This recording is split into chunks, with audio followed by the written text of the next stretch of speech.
नमस्कार, आप देख रहे हैं सिटी सेंटर शो मुंबई से। मैं हूं पूजा भारद्वाज। आज भी शो की शुरुआत कर रहे हैं मुंबई की बारिश की खबर से। लगातार कई घंटों की तेज बारिश से मुंबई का हाल बेहाल है। कई इलाकों में इतनी ज्यादा बारिश हुई है कि 46 साल का रिकॉर्ड टूटा है। दक्षिण मुंबई के कोलाबा की बात करें तो यहाँ पर 332 मिलीमीटर बारिश दर्ज हुई है। 361 जगहों पर पेड़ उखड़ने की घटनाएं सामने आई हैं।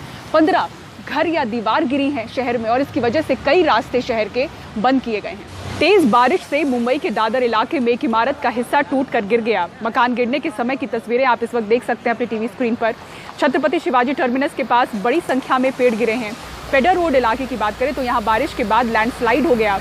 लगातार हो रही बारिश से यहाँ पहाड़ का एक हिस्सा टूटकर सड़क पर आ गिरा, जिसके कारण वाहनों की आवाजाही प्रभावित हुई है। फेडर रोड मुंबई के वीआईपी इलाकों में से एक है।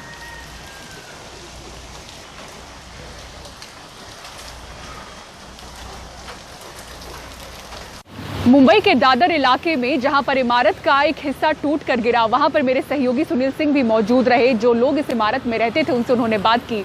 आपको सुनाते हैं उन्होंने क्या कहा। देखिए, आप दिख रहे हैं, ये ओमकार बिल्डिंग थी जिसका ये हिस्सा गिर गया। अच्छी बात ये रही कि पहले छोटा सा जो हिस्सा गिरा तो लोग जो थे वो जो घर में नीचे के जो घर आप देख रहे हैं यहाँ पे थे वो बाहर निकल आए और उसके बाद बड़ा हिस्सा गिरा। तो कोई इसमें घायल नहीं हुआ है, लेकिन जो नीचे के घर हैं वो एक तरह से क्षतिग्रस्त हो गए हैं और ऊपर के जो घर हैं जो रहने वाले हैं उनका भी मकान टूट गया है। उनके लिए भी रहना खतरा हो गया है। आप यहाँ पर आदित्य ठाकरे आए थे, वो देख कर गए, क्या कहना चाहते हैं? वो उनका बात ही नहीं सुनने को आ गया। अच्छा। नहीं तो मैं पूछने वाला था। चलो, ये सालों साल यहाँ पे रहने वाले पहला चाल था। बाबू, हम लोग को कुछ गरीब आदमियों को कुछ मदद मिल जाए तो अच्छी है, और रहने की जगह मिल जाए तो भी अच्छी है। इस समय हम लोग कहाँ जाएं बरसात में? जो लोग हैं अभी कहाँ जाएंगे, कहाँ रहेंगे, ये बड़ा सवाल है इनके सामने। और कहा जा रहा है कि मुंबई शहर में अब तक इस सीजन की 81% बारिश हो चुकी है। अगर अगस्त महीने की ही बात करें तो इन 5 दिनों में इस पूरे महीने की आधी से ज्यादा बारिश हो चुकी है। मौसम का बदला मिजाज किस तरह से मुंबई के लिए खतरे की घंटी बजा रहा है और एक्सपर्ट्स किस तरह से कह रहे हैं कि जल्द तब्दीलियों की जरूरत है, देखिए इस रिपोर्ट में। सड़कों पर सैलाब, लहरों में समाती बड़ी गाड़ियां, आग का मंजर और जगह जगह पेड़, खंभे, घर, दीवार गिरने की तबाही की तस्वीरें देख यकीन करना मुश्किल था कि यह नजारा मुंबई का है। बीएमसी कमिश्नर खुद बताते हैं कि 5 अगस्त की ऐसी भयंकर बारिश मुंबई ने 46 साल बाद देखी है। करीबन 4 घंटे में 300 मिलीमीटर बारिश हो गई। अतः हमारी जो परिभाषा है फ्लडिंग की या अतिवृष्टि की, वो ये है कि अगर 24 घंटे में 65 मिलीमीटर बारिश पड़ती है तो हम उसको अतिवृष्टि बोलते हैं। यहाँ 24 घंटे में 65 के बजाय 4 घंटे में 300 मिलीमीटर बारिश पड़ गई, मतलब 5 times of that in 4 hours only. और ये जब बारिश हुई है पिछले, मतलब कि लोग कहते हैं कि नरीमन पॉइंट के इतिहास में इतना बारिश आज तक कभी नहीं हुई। लाख रुपए के ऊपर 1.5 लाख 2 लाख तक भी हो सकता है। ये सब कौन सा लैपटॉप चालू होगा, कौन सा बंद होगा, मालूम नहीं पड़ेगा। मशीन ये वो सब इंटरेस्ट मतलब पैसा लगा के तो धंधा चालू किया मैंने। LED था, प्रिंटर था, बहुत सारा नुकसान हुआ है। 2-2.5 लाख के ऊपर नुकसान हो चुका है। पहले 5 दिनों में ही अगस्त महीने की आधी से अधिक बारिश दर्ज हो चुकी है। बुधवार की हुई बारिश से गिरगांव, चौपाटी, कोलाबा और भायखला जैसे इलाके भी डूब गए, जो हर बार मुंबई की बारिश में बाढ़ मुक्त रहते हैं। शहर में औसत से तिगुनी बारिश दर्ज की गई। नुकसान की एक बड़ी वजह रही 100 किलोमीटर से ज्यादा की रफ्तार से चलने वाली तेज हवाएं। स्काईमेट वेदर के महेश पलावट इस बदलाव की वजह बता रहे हैं।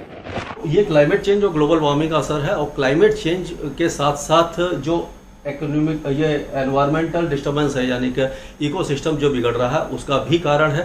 तो इस तरह के वेदर इवेंट और ज़्यादा बढ़ेंगे। और ये जो बारिश थी उसके साथ साथ जो तेज हवाएं थी, वो होता है जो सीवी क्लाउड यानी क्यूमुलोनिम्बस क्लाउड जब बन जाते हैं और उनकी ऊंचाई 10 से 12 या 14 किलोमीटर की ऊंची होती है, तो जब वो डिसपेट होते हैं तो डाउन ड्राफ्ट होता है, यानी कि हवा काफ़ी तेज़ी से निकलती है और उस समय विंड स्पीड काफ़ी ज़्यादा हो जाती है।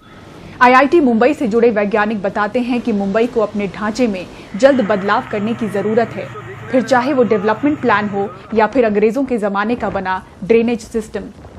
अरबियन सी काफ़ी ज़्यादा वार्म हो रहा है और ये वार्मिंग के वजह से ये सार जब मॉइस्चर जो होता है वो मुंबई की तरफ आते हैं। इसका कारण मुंबई का लोकेशन और मुंबई का characteristics. Mumbai is a coastal city, बहुत ही ज़्यादा अर्बनाइज्ड एरिया मुंबई में। Mumbai is highly urban area. Mumbai city में हेट्रोजिनिटी काफी ज्यादा है। हाई राइज बिल्डिंग्स है, स्लम एरियाज है, we have Sanjay Gandhi National Forest also. जो ड्रेनेज डिजाइन है उसको रिविजिट करना काफी इंपॉर्टेंट है। परेशान करने वाले कई आंकड़ों और तस्वीरों के बीच वैसे मुंबई वासियों के लिए एक अच्छी खबर भी है। शहर को पानी पिलाने वाली झीलें जो सूख रही थीं और पानी कटौती का ऐलान हुआ था, अब शहर को पानी आपूर्ति करने वाली इन्हीं झीलों में अच्छी बारिश हुई है और झीलों का जल स्तर काफी बढ़ा है, जिससे मुंबईकरों को राहत मिलने की उम्मीद है। मुंबई से सुनील सिंह, सोहित मिश्रा के साथ पूजा भारद्वाज की रिपोर्ट, एनडीटीवी इंडिया के लिए। दिल्ली में 12 साल की एक बच्ची के साथ रेप की घटना सामने आई है। रेप के साथ साथ इस बच्ची के साथ दरिंदगी भी की गई। इसके शरीर पर धारदार हथियार के गहरे चोट के निशान हैं। मुख्यमंत्री केजरीवाल ने अस्पताल में इस बच्ची का हाल जानने के बाद कहा कि दोषी को कड़ी से कड़ी सजा मिलेगी। इस मामले में एक आरोपी को गिरफ्तार किया गया है। Finally, they have zeroed in on one prime suspect who was interrogated. During his interrogation, he has corroborated the sequence of events leading to the assault on the child. The person has been arrested. His name is Krishan. He is a 33-year-old man. He has 4 criminal cases against him. One is of murder, another of attempt to murder, as well as of burglary. We are further investigating. देखिए, Delhi police ने इस मामले में आरोपी को गिरफ्तार कर लिया है। आरोपी का नाम कृष्ण कुमार है और उसकी उम्र 33 साल है। आरोपी पश्चिम बिहार इलाके के पास ही मंगोलपुरी इलाके का रहने वाला है।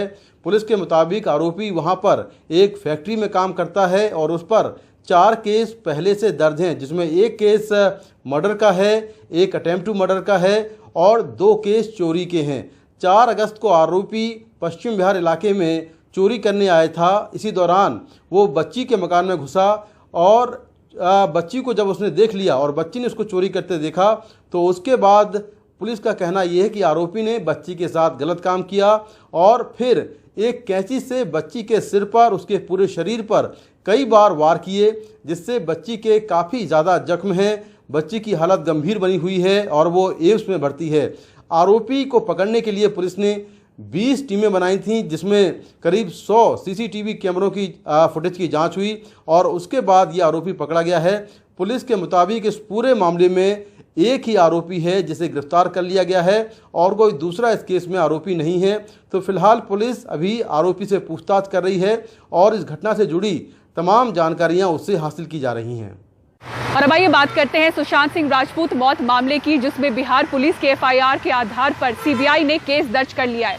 रिया चक्रवर्ती समेत 6 आरोपियों पर केस दर्ज हुआ है। सीबीआई की एसआईटी की टीम इस मामले की जांच करेगी, जिसके डीआईजी मनोज शशिधर और एसपी नुपुर प्रसाद हैं। वहीं इस केस में प्रवर्तन निदेशालय ने कल रिया चक्रवर्ती को बुलाया है। सूत्रों के मुताबिक प्रवर्तन निदेशालय ने 4 बैंक खातों की जानकारी ली और ये भी कहा जा रहा है कि कोटक और एचडीएफसी बैंक के खातों से रिया को पैसे ट्रांसफर हुए हैं। सूत्रों के हवाले से ये भी कहा जा रहा है कि ईडी रिया की प्रॉपर्टी की जानकारी ले रही है। और अब खबर अहमदाबाद से, जहां के कोविड अस्पताल में आग लगने के बाद प्रबंधक को गिरफ्तार कर लिया गया है। सीएम ने जांच के आदेश दिए हैं। आपको बता दें कि इस अस्पताल में आग लगने के बाद 8 लोगों की मौत हुई है। अहमदाबाद के नवरंगपुर इलाके के एक निजी कोविड अस्पताल श्रेय हॉस्पिटल के आईसीयू का हाल।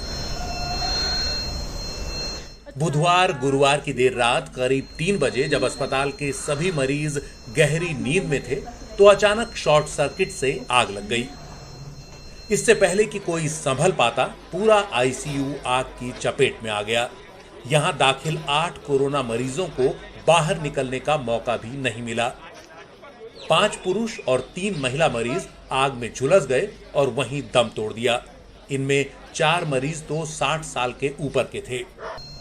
तस्वीरें बता रही हैं कि आग कितनी भयानक रही होगी। आईसीयू में कुछ नहीं बचा। बेड, मशीनें, तार सब कुछ जलकर खाक हो गए।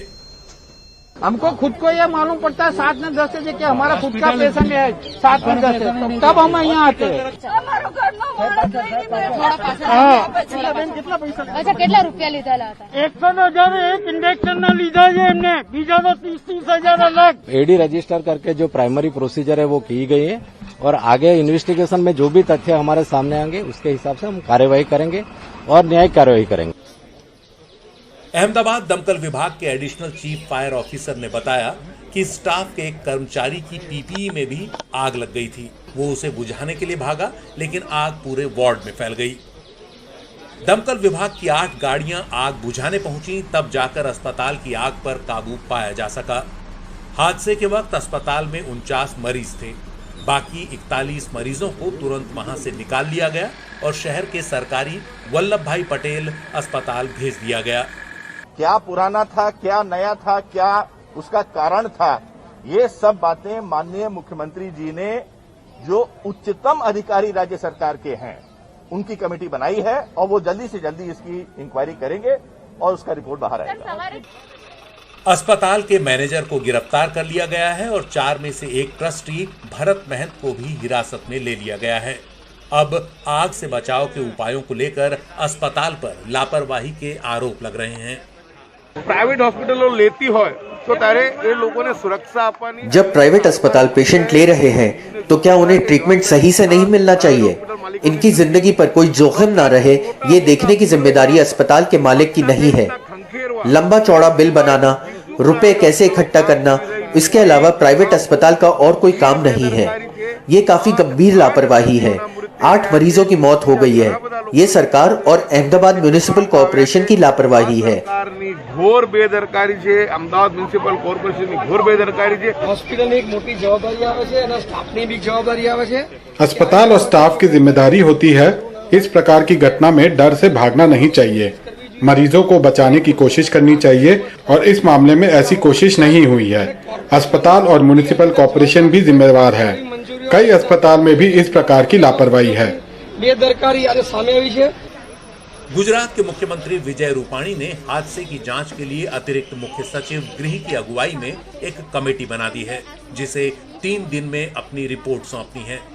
इस घटना के बाद प्रधानमंत्री ने भी मुख्यमंत्री और अहमदाबाद के मेयर से फोन पर बात कर घटना की जानकारी ली और आवश्यक निर्देश दिए। प्रधानमंत्री कार्यालय ने मृतकों के परिजनों को 2-2 लाख रुपए और घायल लोगों को 50-50 हजार रुपए की मदद देने का ऐलान किया है। अहमदाबाद से मनीष पानवाला की रिपोर्ट, एनडीटीवी इंडिया। दिल्ली की बसों में किस तरह से चल रही है कॉन्टैक्टलेस लेन देन, पूरी खबर दिखाएंगे आपको ब्रेक के बाद। बने रहिए सिटी सेंटर शो के साथ।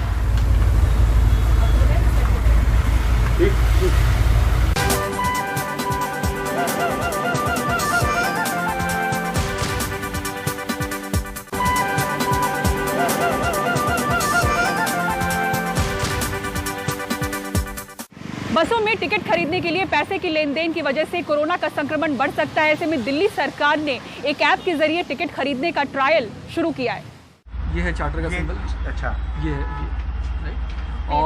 और इसमें हम 2 तरीके से टिकट खरीद सकते हैं। हाँ। एक तो बाय फेयर है, जैसे हम कंडक्टर को कहते हैं कि भाई 5 रुपये का टिकट दे दो। हाँ। तो बाय फेयर हम खरीदते हैं, तो मैं बाय फेयर दबा के मुझे केवल एक QR है उसको स्कैन करना होता है। अच्छा, ये मैंने QR स्कैन किया, इसने ऑटोमेटिकली बस नंबर ले लिया है। अच्छा। रूट नंबर ले लिया है, और अगर मुझे 5 का लेना है तो 5 का, वरना 10 का भी इसमें आ जाएगा। अच्छा। और मैंने केवल एक बाय सिंबल दबाकर मैं 10 रुपये का टिकट खरीद सकता हूँ।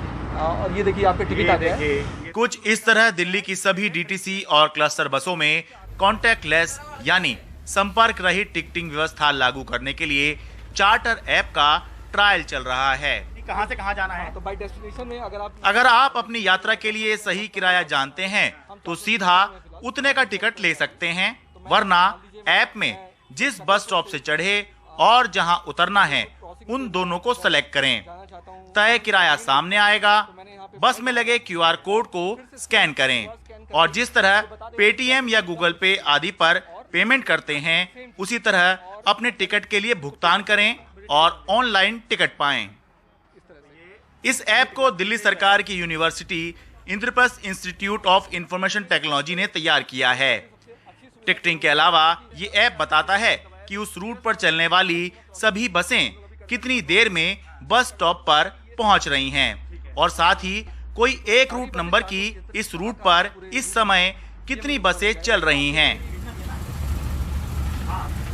बुधवार को शुरू हुआ यह ट्रायल एक ही रूट नंबर 473 की क्लस्टर बसों में चल रहा है। पूरे दिन भर में करीब 110 टिकट बिके थे। हाँ। 101 ही रूट में केवल। अच्छा। और मेरे ख्याल से आज वो डबल हो जाना चाहिए, क्योंकि आज ज्यादा लोगों को जानकारी है। क्योंकि ट्रायल अभी शुरू ही हुआ है, इसलिए यात्रियों को ज्यादा जानकारी नहीं है। लेकिन अगर बसों में पैसों और टिकटों का लेन देन नहीं होगा तो कोरोना संक्रमण से बचाव होगा और कैश की किचकिच से मुक्ति जैसे फायदे इस व्यवस्था में लोगों की दिलचस्पी जरूर बढ़ाते हैं। बहुत अच्छा है, ये दिल्ली गवर्नमेंट की बहुत अच्छा सुविधा है, कोई दिक्कत नहीं इसमें। ठीक है, बहुत सेफ है। सेफ है। मुझे जानकारी नहीं थी, मैं अभी काफी दिन बाद ट्रेवल कर रहा हूँ बस में। अच्छा, तो इसकी जानकारी मुझे नहीं थी। अच्छा, लेकिन ऐसी अगर सुविधा होती है आपको लगता है ये फायदेमंद? अच्छी चीज है, बहुत अच्छी चीज है। कम से कम कैश की किचकिच से भी मुक्ति हो जाएगी और फिर ये टिकट नहीं, वो टिकट नहीं, फेयर इतना, वो कम ज्यादा, सारी चीजें खत्म हो जाएंगी। तो ट्रायल चल रहा है, लेकिन अच्छी बात होगी अगर ऐसी कोई ऐप आ जाए, सुविधा आ जाए, तो लोगों को कम से कम बिना कंडक्टर से टिकट का आदान प्रदान किए और बिना पैसों का आदान प्रदान किए अगर उनको टिकट मिल जाए और वो अपने गंतव्य तक, अपनी मंजिल तक पहुंच जाएं, तो इससे बड़ी राहत की बात और क्या हो सकती है। अपने सहयोगी कैमरा पर्सन आजम सिद्दीकी के साथ मैं शरद शर्मा, एनडीटीवी इंडिया। बारिश की वजह से जानवरों का हाल किस तरह से बदतर है, हम वो भी रिपोर्ट आपको लगातार दिखा रहे हैं। लेकिन मुंबई के वडाला की एक तस्वीर बेहद चर्चा में है, जहां एक शख्स बिल्ली के एक छोटे से बच्चे को पानी से बचाता हुआ नजर आ रहा है। देखिए, मुंबई के वडाला में बारिश के बाद कमर तक पानी भरा हुआ है। इस बीच एक शख्स ने बिल्ली के छोटे से बच्चे को पानी से बचाया और अपनी बाइक पर बिठाकर घर ले जाता दिखा। बिल्ली का ये बच्चा भी बाइक सवार के साथ आराम से बैठकर बाइक पर जाता हुआ दिख रहा है। जिन्होंने इस बिल्ली को बचाया, उनका कहना है कि उन्हें रास्ते में ये मिला था और अब उसे वो घर ले जा रहे हैं।